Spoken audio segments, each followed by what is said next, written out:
Welcome back, beautiful people. How are we all doing today? I hope you all having a wonderful day, just like I am. And I thank you for returning for another one of my wonderful videos. For you people who are new to this channel, this is Skelly by Nature. I am Skelly, and this is Mookie. We got, I don't know if you can see, old man Bobo. And we got Hades in the background. I'm sure he's going to make a little walkthrough. So we got Grouper Doggies here and Skelly here for this video. And so the people who are returning for another one of my videos, I want to say thank you. So today's video is a video that a lot of people have asked me to do, and partly because I actually went scrolling through videos on how to make ice hash, or bubble hash as it's called. And I had found that some of the videos were either short, 5-minute videos that don't tell you anything. They literally show you, quickly what to do, and that's it. And they leave you kind of hanging on some of the information. I also noticed that some of the videos were 5, 6, 7 years old, pretty far outdated. And they also, again, don't have the information. So I'm going to take my time. I'm going to show you guys a pretty good... I'm going to do a video that is... I'm going to try to explain as much as possible that I have learned over 15 years of doing this to allow you to get the best product, a quality ice hash. And so I'm going to show you a couple of tricks that I do. I'm going to show you some things that I learned over the years. And hopefully this allows you guys to do a great job right off the bat. Instead of where like I said, I've been doing this since the days of no videos. There wasn't talk about this. So I self-taught myself and made a lot of mistakes throughout the years. And so I want to make it so that you don't have to make these mistakes, that you can learn from my knowledge. Well, that's why I do these videos, and you guys can get the best that you can get. So the first thing I want to go over is the equipment. Now, the first thing that you're going to need when you are doing bubble hash is the first thing and most important is you need a nice 5-gallon bucket, and you need to purchase yourself some bubble bags. Now, when you go online, there's going to be a whole bunch of different companies out there that are different types of bubble bags. They come in different ways, and different companies and everything like that. Most of them are all basically the same, but I'm going to show you a couple little things. So the first thing is I like to use a bubble bag. So this is a bubble bag right here. As you can see, this is all netting. See how it's completely all mesh? These are the ones that I prefer. I'm telling you right now, I'm not making any money on giving you a product review or anything like that. So none of these that I'm making money from. So this is purely my opinion. This is what I've learned throughout the years. So again, my bags are made by Easy Bubble. It's a fully meshed bag, and I'll explain to you why I enjoy these over the majority of the other ones you'll see on the internet. Now, the other style that you can buy is you have these ones here. Now this brand, I don't even know what brand it is. I've gone through many of these bags. These were kind of the original way bags were done, and they have kind of like a mesh outing, and then there's like a vinyl interior, and then you have your mesh netting on the bottom, and that's where you're going to collect your trichomes. And the reason I like to go with the mesh netting bags, and here's why. When you use these bags that have the vinyl liner in the inside, what happens is, might be hard to see, you can see this bag is falling apart. See this? Okay, see this right here? Okay? These this ends up falling apart.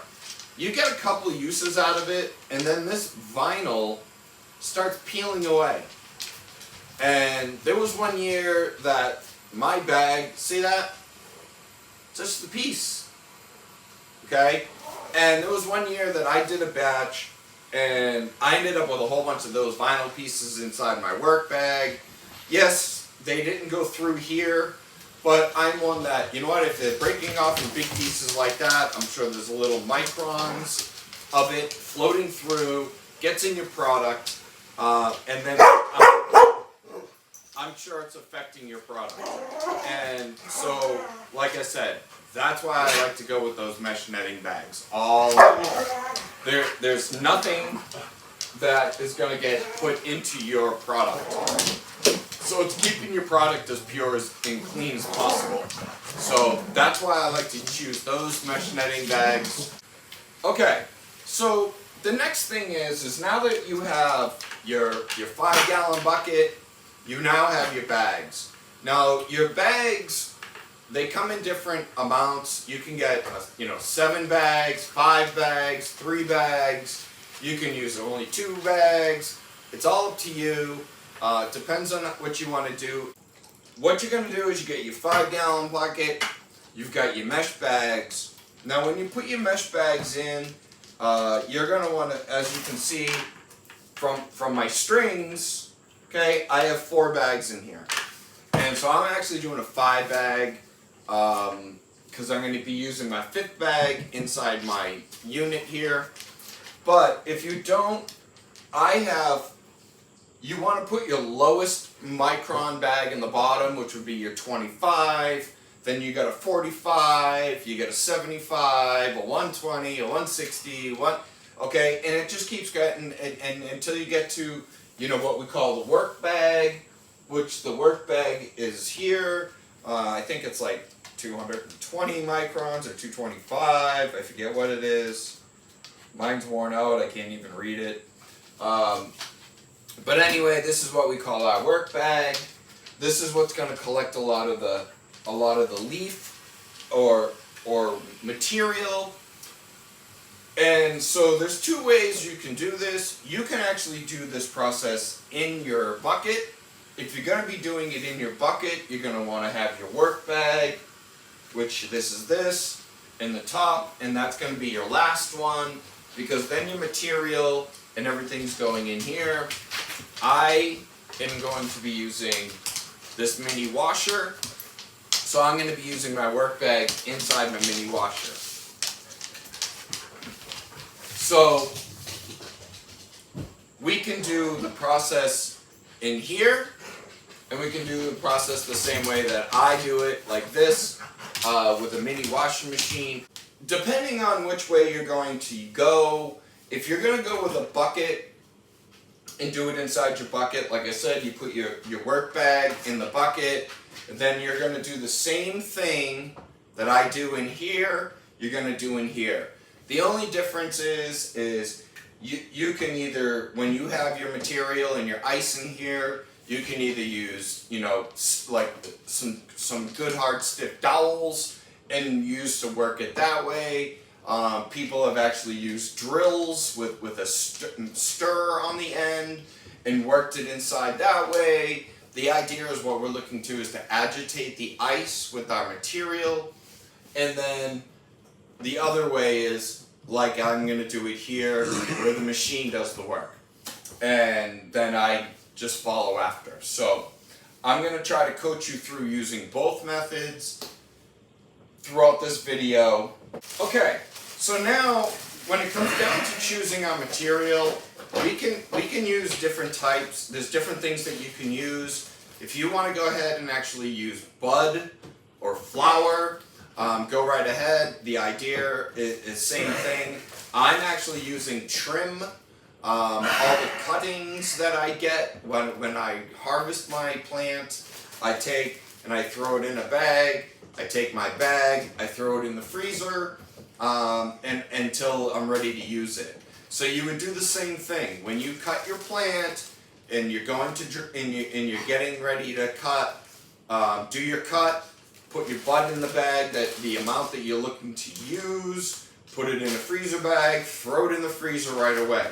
By doing that, you're keeping the plant what we call live, okay? Now, to explain what live means is basically think of like vegetables, okay? You pick your green beans, you take them and you put them, either out or you put them in your refrigerator. As they sit there and they'll start to deteriorate.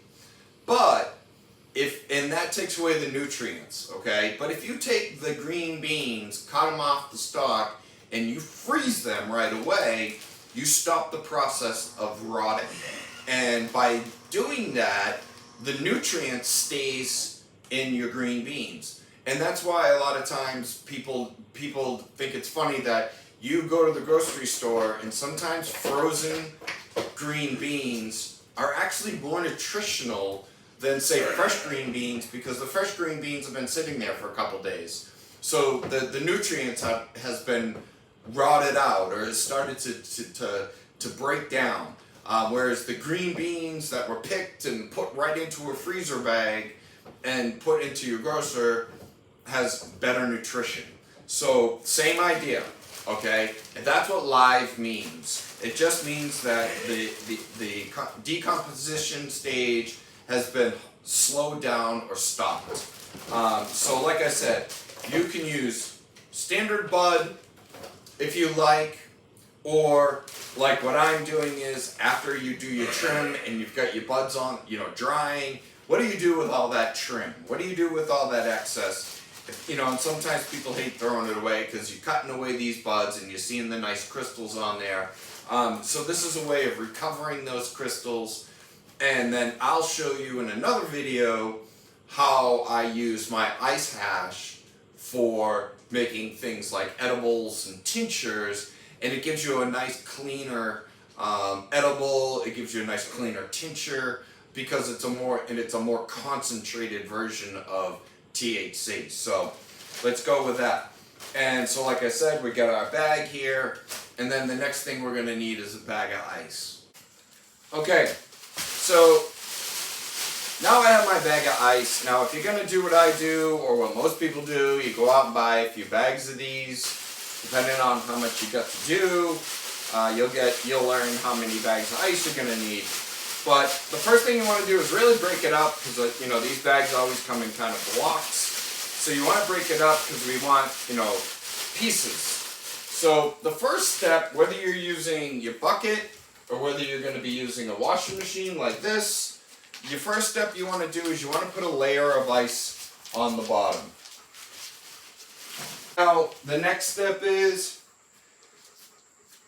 if you have your work bag in here, your ice is going to be in the bottom of this ice bag. So go ahead and take your material and put it in your bucket. So I do pull my bags out a little bit early to kind of hopefully thaw them out a little bit so I can break it up.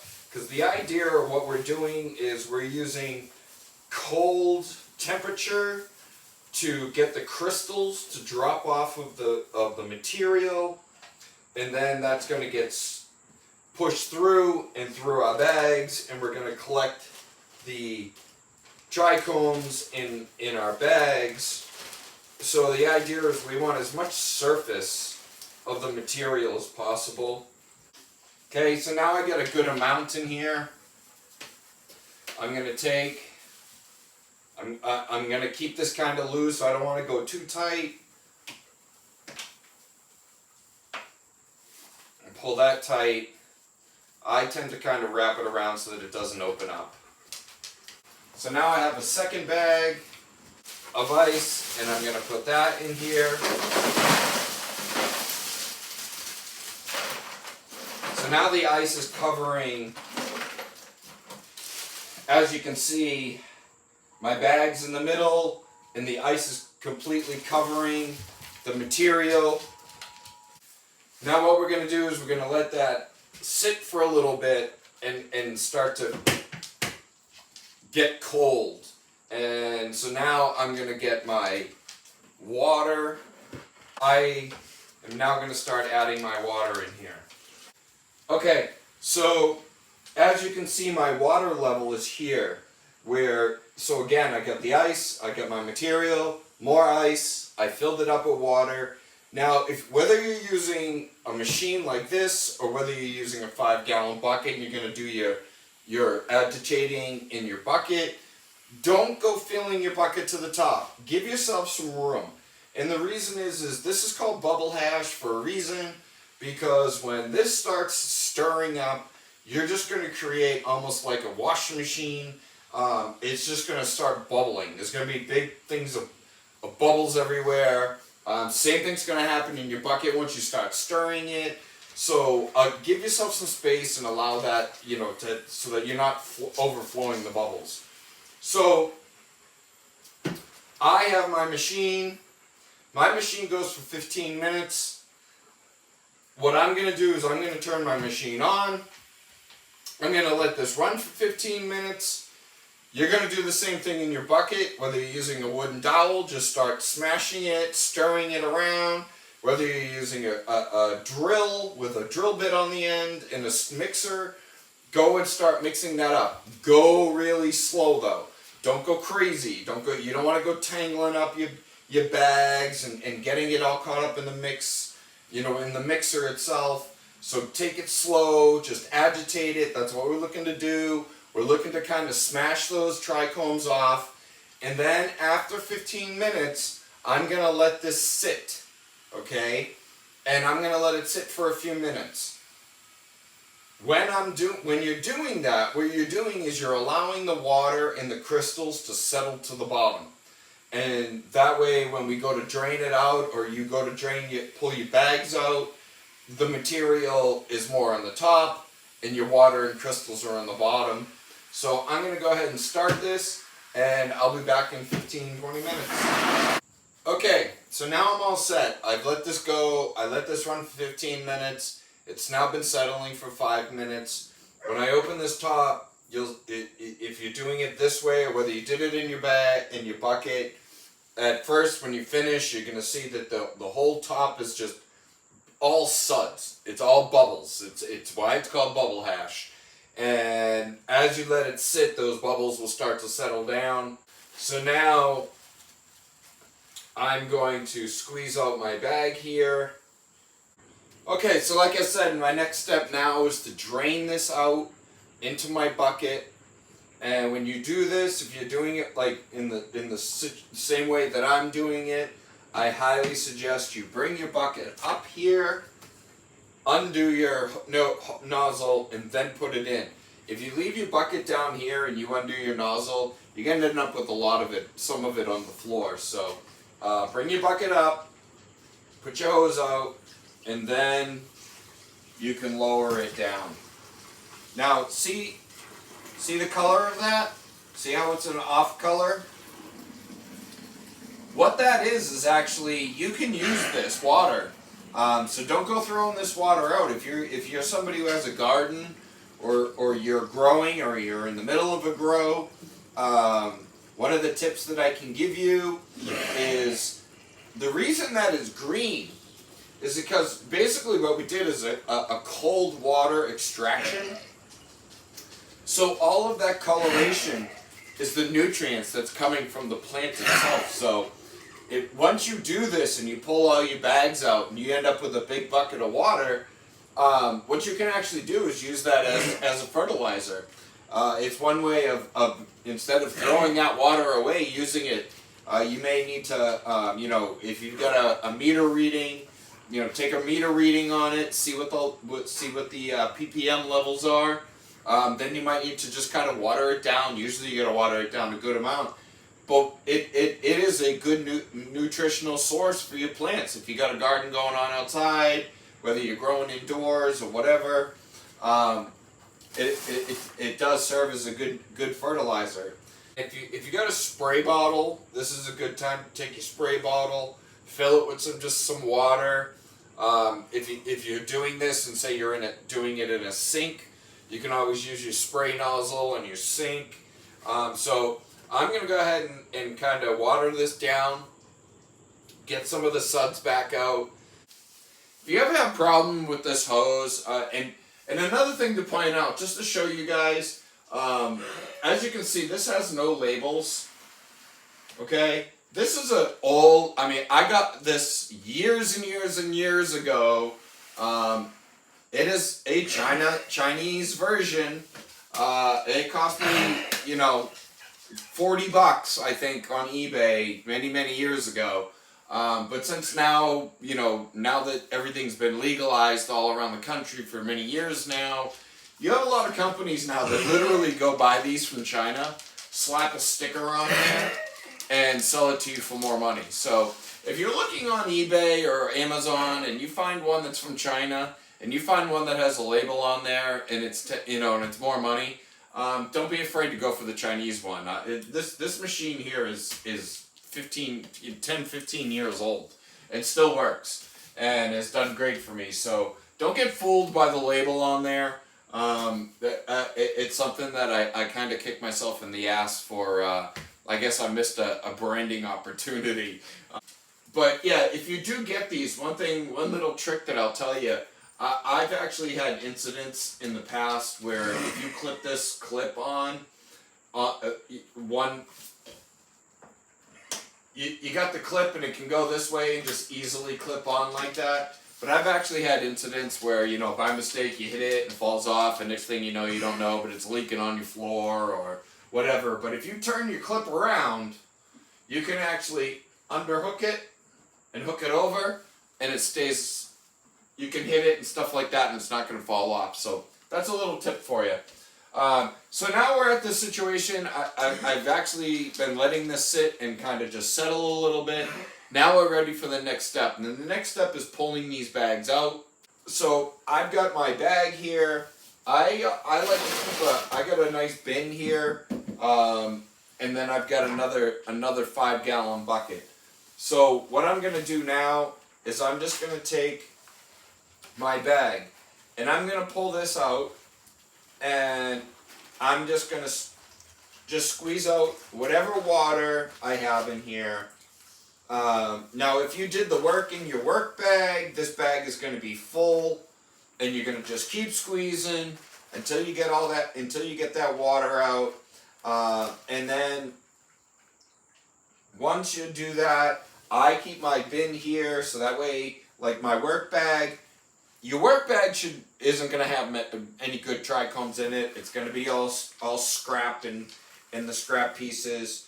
So I'm just going to, like I said, squeeze this out.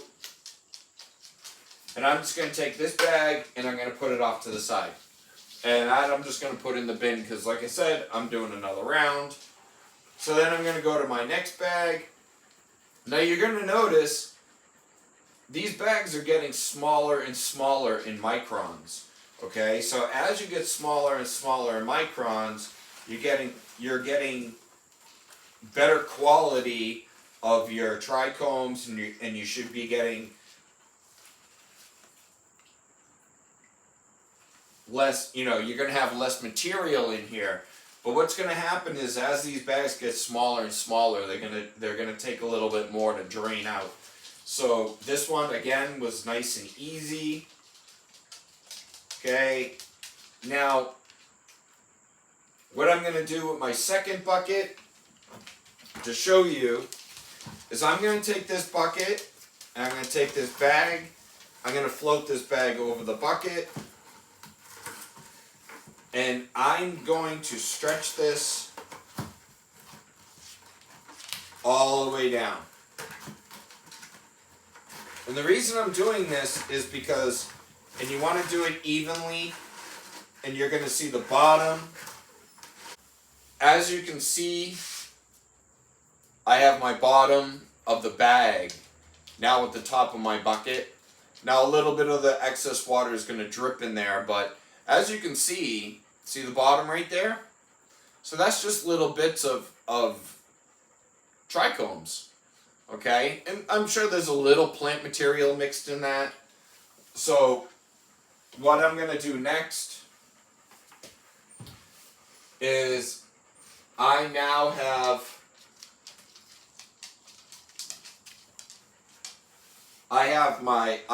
a simple screen. You don't need this. This is just, again, another extra thing that I like to do. And then I have a 25 micron screener, okay? These you can get, they either come with your bubble bag, or you can buy them at, your grocery store or whatever. And so I'm going to take this, I put it on my dry tray. I like to do it so that way that there's air, okay? Because the idea, this is a drying process here. So if you take this and put it directly onto, I also have a piece of cardboard here. And if you put this directly on a piece of cardboard, or put a paper towel underneath it, you can do that as well. I like to do this so that way air gets up in here and dries the bottom out just as much as the top gets dried out. But that's just, again, one extra step that I do. So like I said, I got my screener, I got my screen, and I have a piece of cardboard because, in case water does go down. And you can take a spoon, you can take a scraper. I like to use an old card is what I use. You can use any type of plastic scraper. And all I'm going to do is scrape off this top. And I'm just going to keep scraping until I get whatever that's on this onto my card. And I'm just going to flatten this. And I'm going to put that little bit right on my screen. So there's really not a whole lot there. Usually, like I said, some bags you're going to notice collect a little bit more than the others. So now I'm just going to take this bag. Okay, so now I get my bag out. I'm just going to take my bag. And again, I'm throwing it in my little bin over here. And now I'm going to go to my next bag. Now I'm going to keep doing this until I get to the last bag. And you're just going to keep repeating it. Get whatever is left in there, take it and scrape it. I'll show you what it looks like in a minute. So I'm going to go ahead and keep doing this. And like I said, I'm going to get to the bottom bag and I'm going to show you, because again, as I said, see how fast that's draining right now? That's going to drain pretty quickly, but when we get to that bottom bag, it's going to be a lot more difficult, so I'll show you the secret to it. You can just take your bag, and if you do this and bounce it around a little bit, it helps you out a little bit more. It drains out. And I'm just going to squeeze again. Okay, so see how much water that this bag is holding? It's because we're getting low, the microns are getting smaller and smaller, so, obviously less space. And if you squeeze it, it's going to come all around the side, so this is another good reason why it's nice to have a big bin or a bucket, like the one that I have here. A lot of times I do this right in the bucket, so you don't get it all over the place. But what you can do is just give this, let it shake and just lightly bounce it, okay? And you're doing a couple things by doing that. You're letting it drain, and the other thing I find that is when you bounce it like that, you actually get a lot of the trichomes to settle in the middle of your bag instead of, say, all around the sides of the bag. So it takes a little bit. It's a good little workout. Okay, so I'm down to my second to last bag. And as you can see, hopefully, see how much lighter in color that hash is? Okay, so I went through, I squeezed out the last bag, got my other pieces done. And like I said, I took my tray, put it overnight, let it dry. It's now in the next morning, and most of this is pretty dry. So you should have, as you can see, I got some clumps here. I don't know how well you can see it, but those are my pieces right there. So now I just let them dry. And then they're ready to use, whether you want to use them to smoke or anything like that. Or use, like I said, I use them a lot of times with edibles. and that's, you know, or you can smoke it, either way. But I hope you all enjoyed this video. I hope I gave you guys the knowledge to be able to do this. And if you got any questions or comments, feel free, drop them down below. If not, I'll see you guys all at the next video. Be beautiful. Be awesome.